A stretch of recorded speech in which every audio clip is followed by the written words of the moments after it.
Hey, remember when Missouri had a quarterback controversy?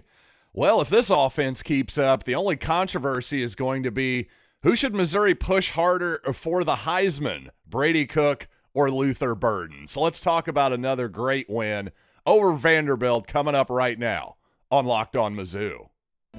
You are Locked On Mizzou, your daily podcast on the Missouri Tigers, part of the Locked On Podcast Network, your team every day.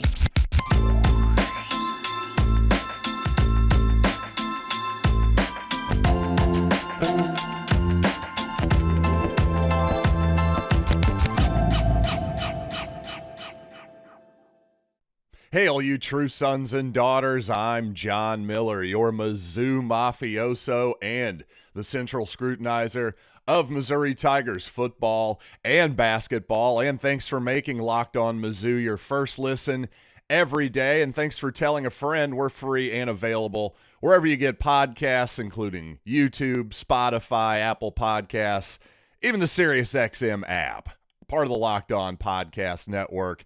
Your team every day. And what a beautiful day it is on this Sunday morning here as I record here early before the London game gets going here in the NFL. Brady Cook, my goodness. Obviously a lot of positives to talk about for Missouri after another beautiful victory for the Tigers. But I got to say, even as I think it's fair to say that if you've been a long-time, everyday listener of this program, I think it's pretty fair to say I've been Brady Cook's one of his biggest public supporters, right? That's pretty fair to say. But my goodness, even I never imagined that he would play like this, because there was actually a pretty active thread a few months ago on PowerMizzou.com asking if Brady Cook would throw one 300-yard game in the 2023 season. Well, not only has he thrown at least one this season, he's actually thrown for over 340 yards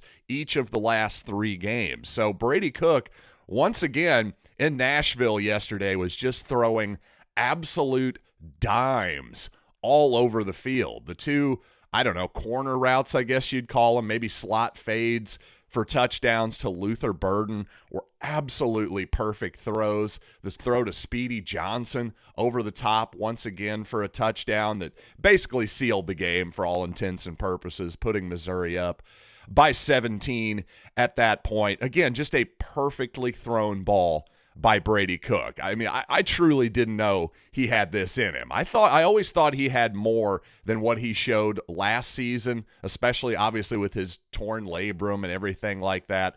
Well, Brady Cook, obviously the shoulder looking just fine this season, to say the least. Brady Cook's knee looking fine, by the way, too. Missouri didn't rush Cook a ton in the ball game other than those, sweep plays to the short side of the field that maybe we should rethink, quite frankly. I'd like to see Brady have a little bit more room to run and not have to deal with the boundary of the field on those particular plays. But I'm not going to pick a ton of nits about play calling, obviously, because the Missouri offense was excellent yesterday. And obviously Eli Drinkwitz deserves, once again, I think I'm going to make this point for the second straight week, deserves a ton of credit for having this team ready to play in what should have been an obvious look ahead to LSU game, a trap game, whatever you want to call it. Missouri ends up covering the spread, which, hey, if you had the Tigers over at FanDuel Sportsbook, you're happy about that. But more to the point, I just think that shows that if Missouri's outperforming the expectations on paper in a game like Vanderbilt, where it would be easy and easiest human nature to predict in the world that maybe Missouri wouldn't play its A or even B ball game against the Commodores, I think the Tigers were at least that good offensively for sure. So a really good sign for Missouri heading into week 6 now here against LSU. Of course, you probably stayed up late, I imagine, watched the end of that Ole Miss LSU game like most of us did, I imagine. Obviously, Ole Miss took it down. Exciting victory for them. I saw some people wondering, maybe this is big motivation for LSU now. Maybe they'll be angry after having dropped a close ball game there. I don't know. For a program like LSU, I'll be really interested to see how they come out, because A program that has really high expectations like the LSU Tigers. They're 3-2 now. Obviously, that doesn't mean that you're a bad team losing to Florida State, losing a road game at Ole Miss, but you just wonder how motivated those guys are going to be after sort of seeing maybe their college football playoffs hopes start to slip away a little bit. And speaking of guys who seem to get better with each passing week, hey, Luther Burden, another not too shabby game from him. Honestly, I don't even know what to say about Luther Burden in terms of analysis at this point other than he's really good. What else do you want from me, from Luther Burden? You guys see it. You see how great he is. What more do you want from me? Other than, hey, I'll give you some numbers here. I believe he set his career high, right? First week of the season against South Dakota, 7 catches for 96 yards. Well, it wouldn't be a Missouri football game if Luther Burden didn't go for over 100 yards receiving now for the 4th straight game, 140, 11 catches in this one. The 2 touchdowns I already talked about a little bit. I mean, if there's a better receiver in the country right now, I'd like to see him. Obviously, Marvin Harrison Jr. is a tremendous, tremendous player for Ohio State. I'm just telling you, I don't think there's anybody who's playing higher level football than Luther Burden right now. I don't really know how you could be any better than what he's looking now, especially from that slot position. By the way, Dominic Lovett kind of quiet when I watched Georgia yesterday.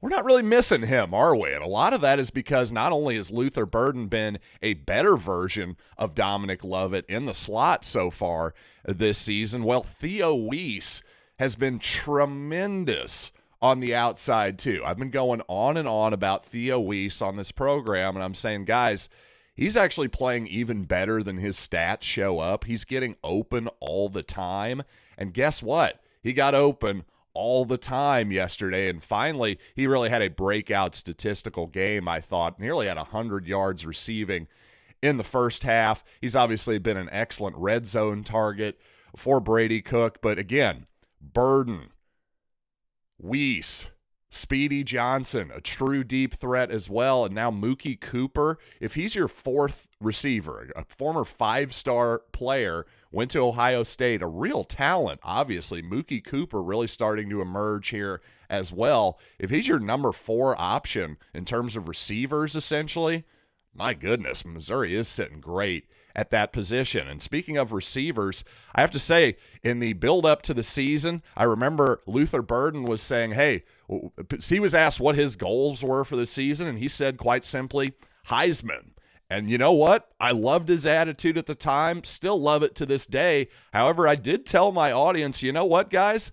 As much as I love Luther Burden's confidence, even at 400-1, I wouldn't put down money on him winning the Heisman. Wide receivers simply just don't win that award more often than not. Maybe every 15 or 20 years or so, a receiver will win one. But hey, I got to be honest, I probably led you guys a little astray there, because at 400-1, well, yeah, you'd have to take those odds now, wouldn't you? But the only problem is, again, the receiver part of it. Brady Cook is playing such unbelievable football right now. Let's just play this out hypothetically. If Missouri continues to win at a really, really high level, well, guess what? Cook and Burden are going to kind of almost split the votes a little bit. Who do we go with, that kind of thing?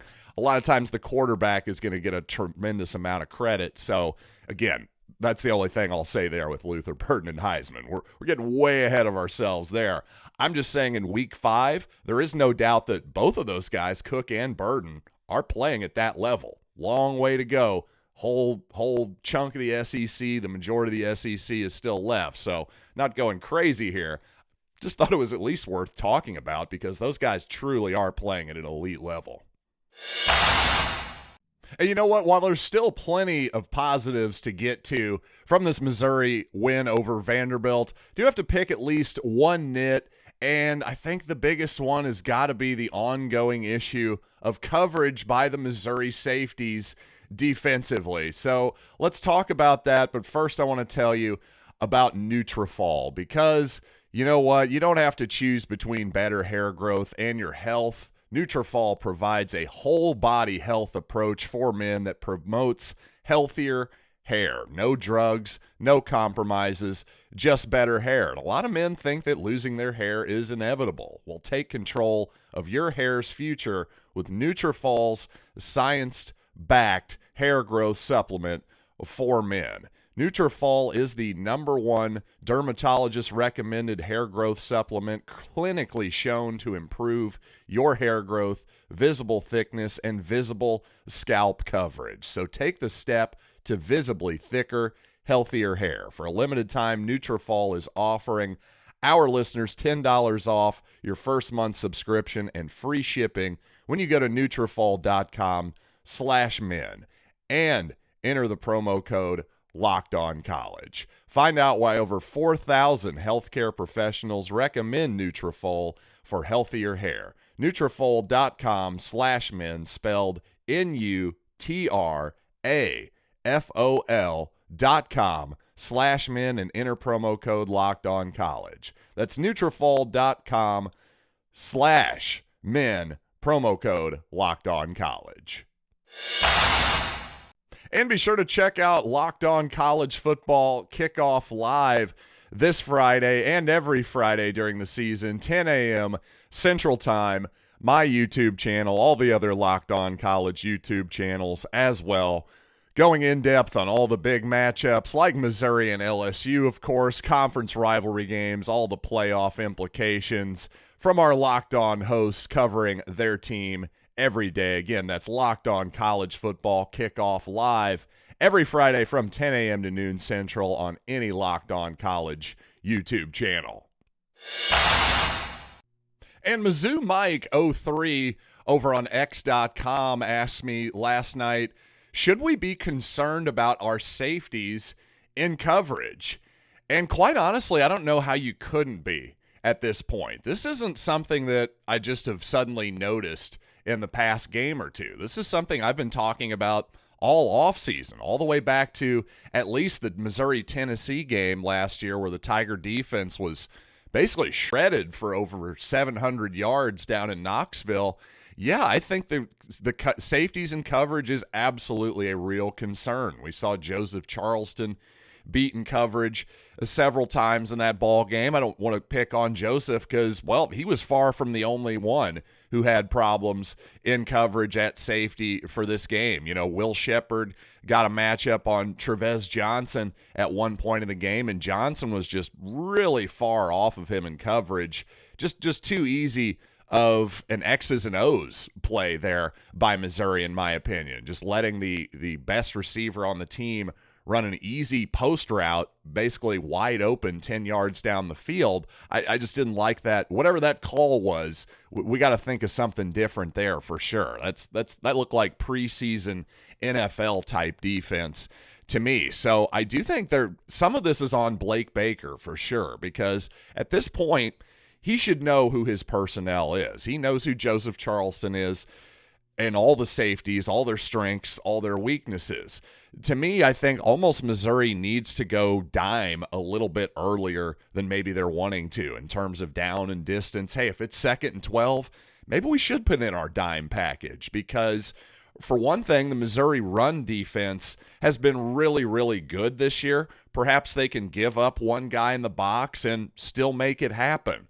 Because, frankly, if you watch the game yesterday, Missouri's defensive tackles were really, really disruptive in that ball game. You're talking Josh Landry, Jaden Jernigan. I noticed Christian Williams and Realis George making plays as well. So normally I don't notice interior linemen unless they're being extremely disruptive in the backfield. The fact that I noticed 4 guys being disruptive in the backfield from the interior, that's a really good sign for that unit, and I think it speaks to the fact that Missouri can maybe give up a little bit in the run game, play a little bit more pass game, X's and O's wise, personnel wise, and help themselves out, help those safeties out, maybe not put them in as bad a one-on-one situations. I didn't notice Missouri doing this as much defensively yesterday with Rakestraw coming back after sitting out the previous week against Memphis. But certainly against Kansas State, I noticed Ennis Rakestraw moving to the slot at times in obvious passing situations, on passing downs, that type of deal. And maybe that's something Missouri needs to do more of here in the future. Now, on the X's and O's offensively, one thing I was disappointed, obviously, after the first couple weeks of offense by Missouri. And one thing that baffled me a bit is that the Tigers, at least in that Middle Tennessee game in particular, I just felt like they refused to attack the seams of the field. Basically, if you want to know what the seam is, imagine a tight end or a slot receiver just running straight up, basically in a straight line down the middle of the field. That's essentially the seams of the defense. But again, against a really aggressive Middle Tennessee defense, I thought in particular that was an area Missouri could have attacked. Well, they certainly attacked the seams yesterday. So I don't know if Missouri was holding back offensively in those first two ball games, or maybe they just made an adjustment. But either way, certainly the seams were attacked yesterday, in particular on a long gain to Theo Wease at one point, a really good ball by Brady Cook, I should say. So no real concerns there anymore from my end. Obviously, Missouri's been attacking down the field with the passing game incredibly effectively the last three ball games here. A lot of that has to do with play action, something I strongly suggested that Missouri do more of in week 3 as well. So far, it's working to fabulous effect.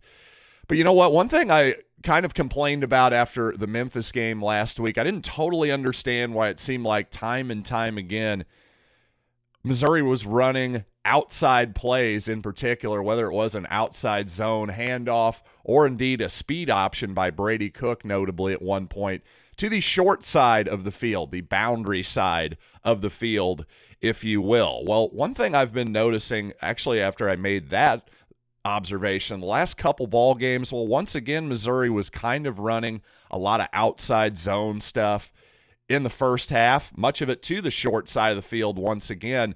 But it seemed like, just like against Memphis, this week against Vanderbilt, the running game really opened up in the second half. It's almost as though Missouri's plan is to stretch the defense wide with the running game in the first half, and then second half, blow it open up the middle a little bit more in the second. I don't know if that's their plan or not, just something I've observed from the last couple ball games, and definitely something I'm going to keep an eye on moving forward here. By the way, I thought the Missouri offensive line did an excellent job yesterday of protecting Brady Cook in the pocket. I think Eli Drinkwitz would agree with that sentiment as well. But, you know, we do have to clean one thing up for sure. The snaps, the early snaps, why ever that, it seems like once a game the ball is snapped before Brady Cook is ready for that. Something's got to be cleaned up there in terms of communication for sure, because there's no real excuse for that. And one of these days, it's going to cost Missouri a turnover and possibly a ball game, a close ball game if we keep this up. But you know what? Missouri has, the last couple years in particular, tended to have quite a few false starts and procedure penalties under Eli Drinkwitz. But you know what? I'm starting to take a little bit of a different view of those penalties for Missouri. So I want to explain why it might actually be just the cost of doing business.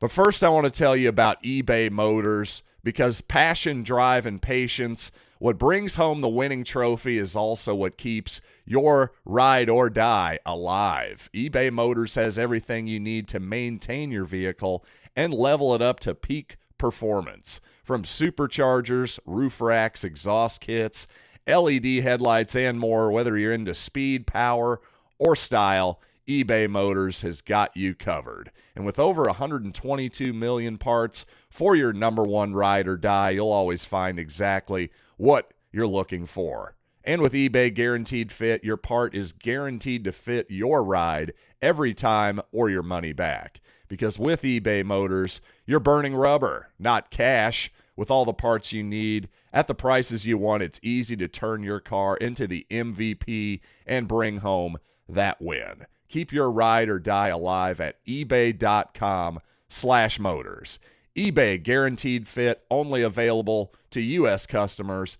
Eligible items only. Exclusions apply. Now, obviously, you never want to see false starts. You never want to see illegal formations like Missouri had. A tight end was covered up on a play yesterday that took back a gain, for example. But to me, again, the snaps, that's the thing that Missouri really needs to clean up the biggest. That's the number one priority of something that Missouri can't do offensively on the line anymore this season. I think we should be done with that after yesterday. That would be my goal if I'm Drinkwitz and the Missouri offensive line coach. But I got to say, when it comes to false starts and some of these procedure penalties, I'm actually starting to be a little bit more okay with it, because the more I think about it, the more I look at this Missouri offense, watch how much Missouri shifts before the snap. Watch how much pre-snap motion is happening. There is a lot that Eli Drinkwitz and Kirby Moore puts on these guys' plate. The receivers, the line, the quarterback, everything. Again, for a college football offense, this looks a lot more like an NFL offense at times, especially pre-snap with all the different techniques that Missouri does to try to disguise what it's going to do after the snap. So I just think that in a world where, hey, fall camp these days is what, 3 or 4 weeks, something like that. It's not as though you have all this time, all these off-season training practices that the NFL has. Spring practice doesn't last very long. The point is, for them to be able to put all of this stuff in, it's actually kind of impressive how well they do execute it once you really think about all this stuff. So to me, I'm just going to focus a little bit less on what I would call the penalties of error, the sort of mental error penalties on the offensive line. Obviously, you can't have too many of them, but I think every once in a while, maybe 2 or 3 a game, maybe we just kind of have to live with it. If this is the type of offense we're going to get, that's a trade-off I'm more than willing to make. And finally, let's talk a little bit about the Missouri special teams. I was saying that could very well be an advantage for Vanderbilt yesterday, and certainly their punter was really impressive. Nothing wrong with Vandy's special teams, but I thought Missouri's special teams, well, looking a lot better, especially the kicking game. Hey, I joked about the quarterback controversy. Well, hey, remember when we were worried about Harrison Mevis? That seems like a long time ago, too, at this point. Ever since Harrison drilled that 61-yard field goal for the win, well, there's been no hiccups whatsoever on his end. And in fact, the very next time he touched the football with his magical right foot, well, it was an absolutely perfect onside kick that he recovered himself in St. Louis, of course, negated by an offsides penalty. But Mevis has been perfect ever since that moment. Perhaps that's all you need, is just one of the greatest kicks of all time, right? Just to get that confidence back. But also on that 61-yarder, I shouted out Luke Bauer, who got down a perfect hold, I thought, for that kick. Well, Luke Bauer, now the Missouri punter, it would seem, and Luke had a really good ball game against Vanderbilt. So an encouraging sign for the Missouri kicking game moving forward here in a week full of encouraging signs, no doubt about that. So you know what? Thanks as always for making Locked On Mizzou your first listen every day, and for you everydayers. I'll see you tomorrow. See you on Monday with more on this ball game, and heck, we might start getting to that Missouri LSU game a little earlier in the week, just because it is that huge of a ball game for your Missouri Tigers. So until then, I'm John Miller, and thanks as always for listening to Locked On Mizzou.